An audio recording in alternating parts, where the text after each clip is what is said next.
boy Jewish Kid 92 here, and I'm here to do a deck profile for Burning Abyss. Made top 16 at a regionals. I think it was either this past weekend or the weekend before that. I made some crazy deck choices or card choices in general, and they turned out to be really good. So yeah, like without further ado, let's just get into the deck profile. Played the one Maxi. Sorry, kind of dropped that there.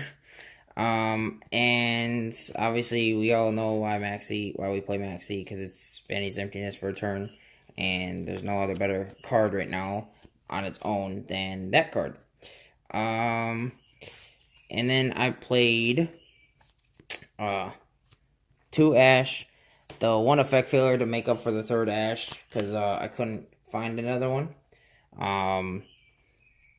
And yeah, and I just wanted another hand trap that would be useful in combination with the other hand traps I played, which effect failure was, and then 3 Ghost Ogre.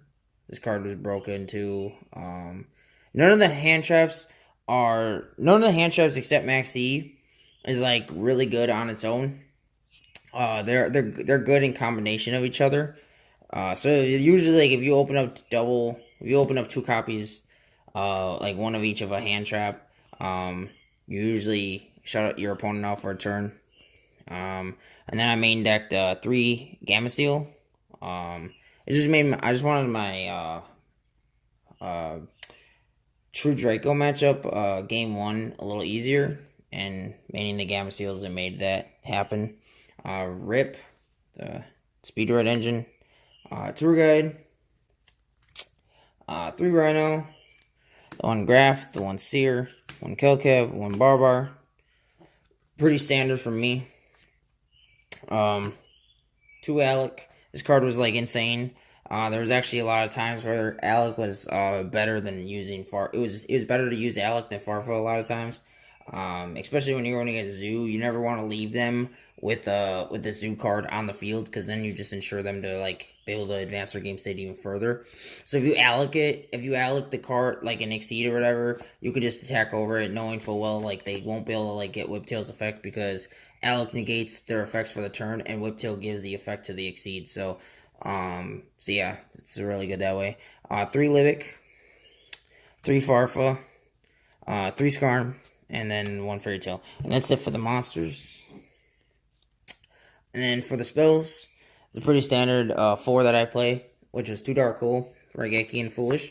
And then also I played 2 Chalice. I felt like a lot of people were going to main Flying Sea, and they did. And having like Chalices and the hand traps in my deck made it very, very useful. I'll explain to why the hand traps also benefited me when I got Flying Seed in a minute. Angineer, Break Sword. Angineer is broken.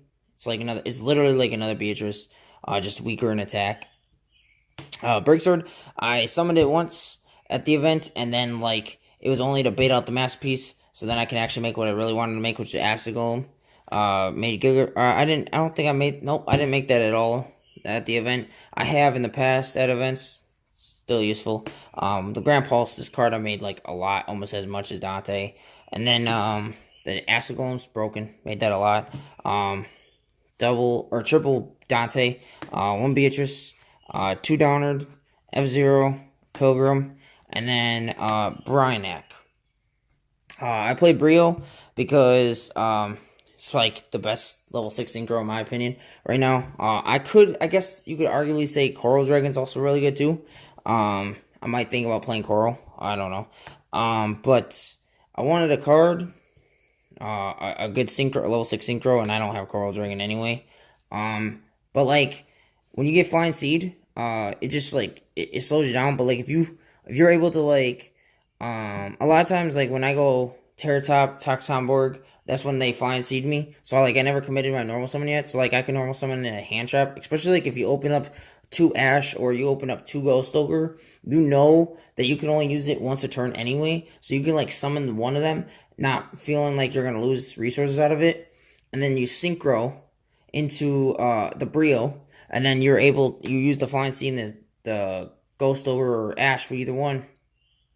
Synchro into Brio, and then overlay into a Dante, and now you have like a Brio and a Dante. And like, yeah, going first, like, Brio is not the greatest, but so like, yeah, I kind of like the float effect of Coral. When they get rid of it, I can draw a card potentially. But it's still like a wall, and it's still nice to have, because like otherwise, like, if I didn't synchro into him or anything, then I would just have 2 Terratops and a Flying Sea doing nothing anyhow. At least this way they have stuff that they have to play around.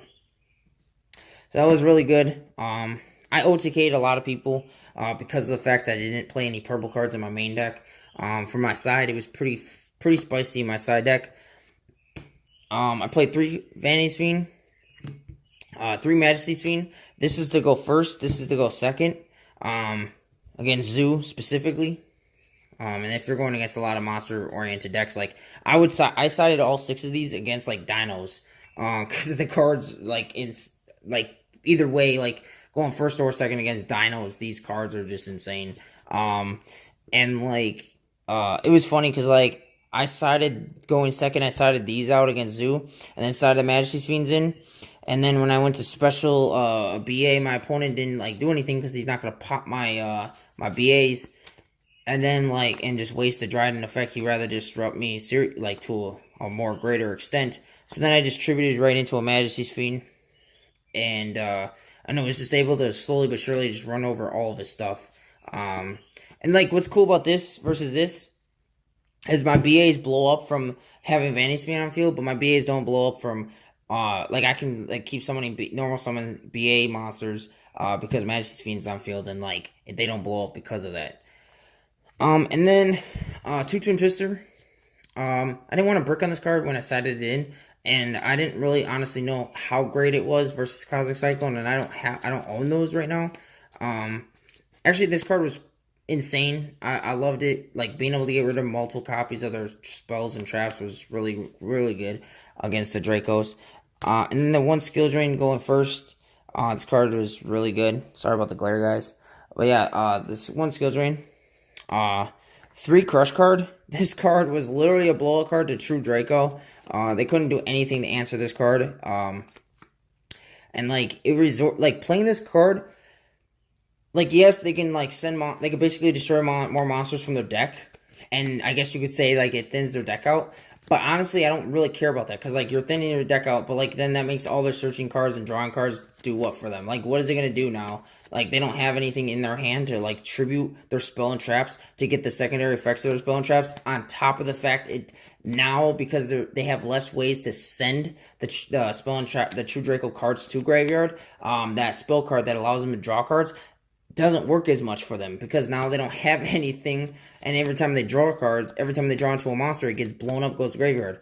It also just, like, makes the deck have to resort to nothing but the trap card, and I can just out the trap card, and then they lose. They just can't answer to that. Another trap card I played in the main, the side, sorry. 3 Full Force Fires. This card is a blow card to Zoo. A lot of these 2 virus cards are insane. If I go against True Draco Zodiacs, I just side in all 6 of these right here, because this answers, like, the Crush card answers Thoroughblade and all the True Draco monsters, and this answers the rest of the Zoo cards. So, like, they just don't have. There's nothing they have to be able to outplay these cards. You really just can't outplay Full Force or Crush card. And, like, when I go, here's, like, a little tip though. If you guys are playing Full Force, pace yourself. Like, just time it right. Like, let them keep going into their exceeds, because these both have, like, effects to wipe the field of the monsters with the conditions that need to be met on this card.